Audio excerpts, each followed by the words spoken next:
Yun, magandang araw sa inyo mga ka-DIY, mga kamangyan.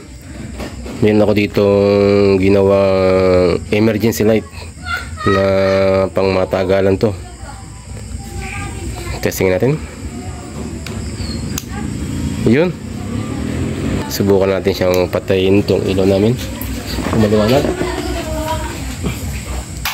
Yan. Bago subukan natin itong emergency light ko. Yan. Ayos. Tapos meron pa siya ditong voltmeter. Nilagyan ko siya ng 3. Ang voltmeter niya ay 3.41 volts. 3.4 volts yan. 3.41. Sa ating ilaw. Yan. Bali kung magtataka kayo, ang ginamit ko lang ditong ilaw ay, ang mga pyesa kong ginamit dito ay bali ito. Yan.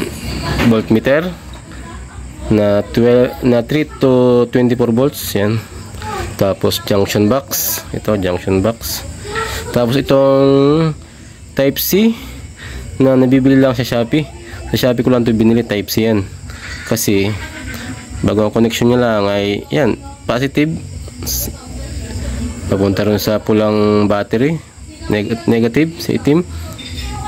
Bago, siyempre ang ilaw mo dapat ay 3. Ang ginamit ko itong ilaw ay yan, 3. DC 3.7 volts 5 watts. Kaya ito ay kahit hawakan mo yan, patayin natin. Kahit hawakan mo yan, wala yung kuryente. Kawa lang ito ay DC. Bali, ang ginamit ko dito, ito ay nabibili sa Shopee na battery.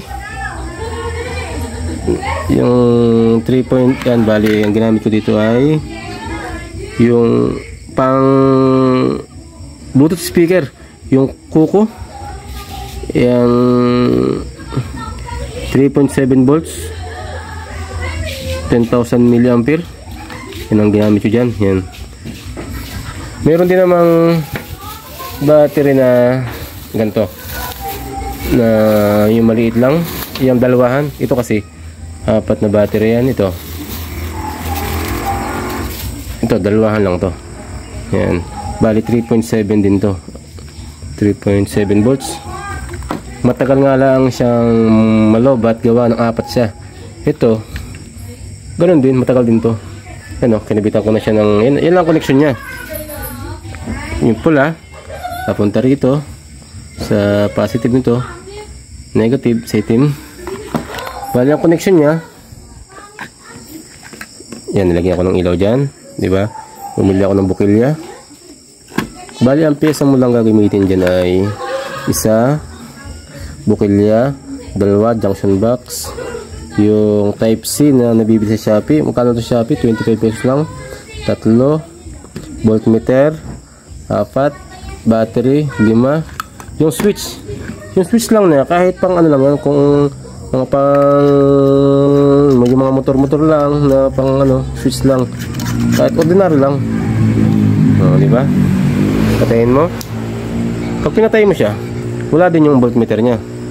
Nilagyan ko lang ng voltmeter to, gawa ng para makita ko kung full charge na. Bali type C siya. Type C. Bukan natin yung charger niya.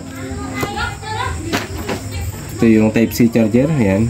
Ito pang samantala lang to kasi umiinit ito eh. Kailangan ipuksan yung ilagay ko dito. Yan. Yan ang charging niya. Type C yan. Bali, ganun lang. Yung mga, ito yung maganda, ito pang emergency light. Kaya pag nag-brown out, matagal to bago malobat. 3 volts lang siya. Ayos, nagkakarga siya. Pero pag nagkakarga siya, patay siya dito sa voltmeter kasi lalabas lang yung voltmeter niya pag inon ko yung ilaw dun. Subukan natin. Yan. Meron siyang 3.38.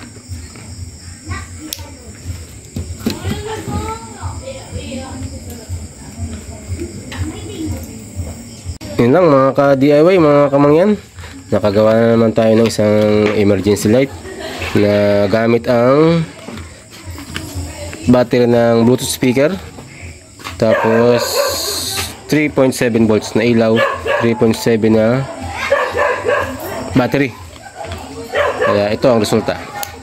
So, yun lang. Thank you.